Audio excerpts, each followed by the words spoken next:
97.3 Citi FM. Relevant radio, always.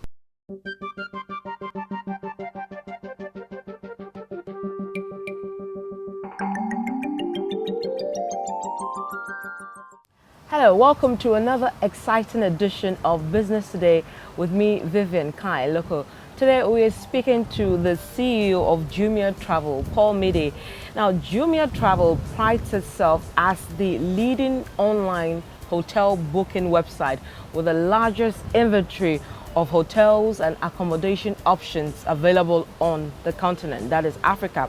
Now, the company last month released the first ever Ghanaian hospitality report, a comprehensive report of Ghana's hospitality industry, the tourism sector, what have you.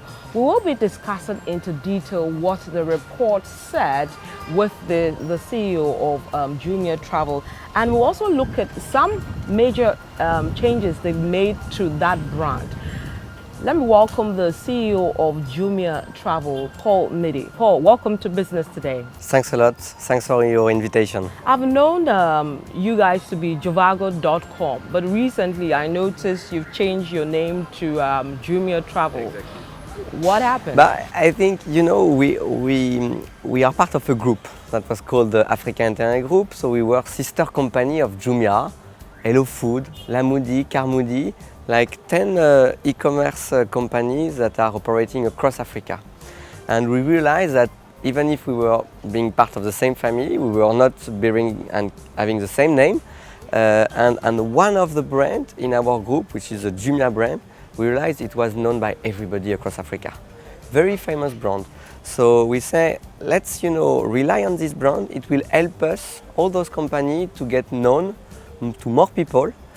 Because with Jumia Travel we want to make people travel.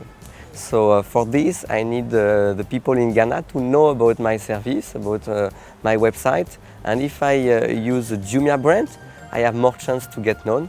So yes, and we are a big family, so we are super happy to have the same name. Why? So apart from visibility in adopting this new name or changing to this new name, what other things do you hope to gain from this consolidation? I think what we aim at building is the biggest ecosystem, e-commerce ecosystem in Africa. Okay, so for our customer it means very concrete stuff. So they can very conveniently go from a website to another and use all our services. Let me give you two examples. First one, we have every night a lot of our customers like checking in at hotels, arriving late, they are very hungry, and sometimes there is no restaurant in the hotel or the restaurant is closed. But we have a service now called Jumia Food that used to be Hello Food. That used to be Hello Food, yeah. And we should push this offer and great deals to our customers checking in at hotel. Another example, I was talking yesterday to one of our customers, and he was explaining that his wife was buying a lot of beauty stuff on Jumia, like every day. He was a bit concerned, by the way, and he was taking care of the travel part. So when it's about taking the decision where to travel, he was very proudly saying it's on me. But then imagine a situation where his wife would buy beauty product on Jumia, gain a lot of points, and then when it comes to travel, they could use those points and travel for free on Jumia Travel. This is, what it's about, this ecosystem for our customers. So customers with the Jumia who do business with the Jumia group can make a lot of gains per this consolidation. Like you're talking about, in the end you can get free flights and even free food, free delivery, etc. That's great. So let's come to the report proper that you guys released, I believe, last month. What went into coming up with that report? Yeah. I think what is important is, with Jumia Travel, we have a strong belief. We think that travels makes people better, business stronger, and can contribute, to build a greater Ghana and a greater Africa. So, we are working toward this. And it's not only just a website where you can book a hotel. It's really, we want to have an impact at Africa level on the travel and tourism and hospitality industry. And then we're trying to do many things and to helping in many ways our hotel partners, giving them training, coaching, but also providing the ecosystem with data with insights for governments, authorities to know about the importance of this sector. So this is what about the hospitality report is to highlight the importance of this sector, hospitality sector, why it is important. It is important first because it's a sector that provides local jobs. Okay, so it's not something that you do in a big factory or I would say abroad, or it's not something you import. It's a local job for many different people, from very junior to more senior people. So it's a very important sector for the economy. How difficult was it for you in getting the results? Because it covered the whole country, the 10 regions, and usually getting the proper or right data is quite challenging. How easy or difficult was it for you? No, you're very right. It's a nightmare to find data, but I would say we have a unique position. We are the only organization that have direct contact with thousands of hotels, with many travel organizations. So we were able to gather some data, to consolidate some data, and to be able to build this report. But of course, it's a nightmare. Yeah. So tell us the key highlights of this report that you came up with.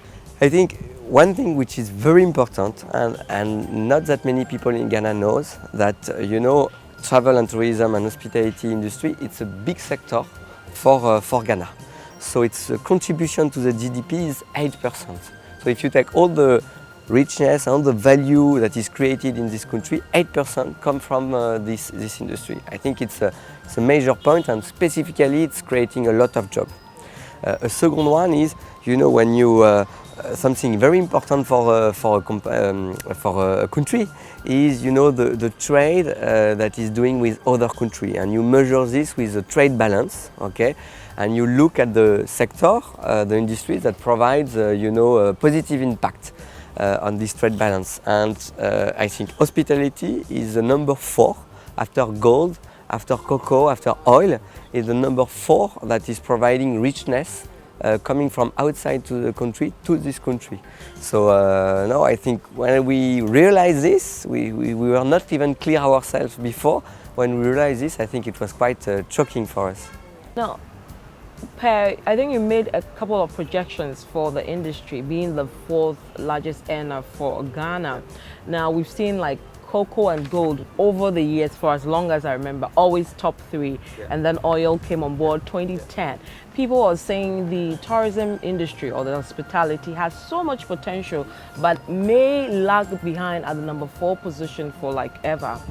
You are in the industry, you've done this research, but what you see, what can we do to propel the numbers to move upward? No, it's a very good point. I think if you just look at the past, and last year, the growth of this success sector was 20%. So 20% from a year to another, it's really, it's amazing.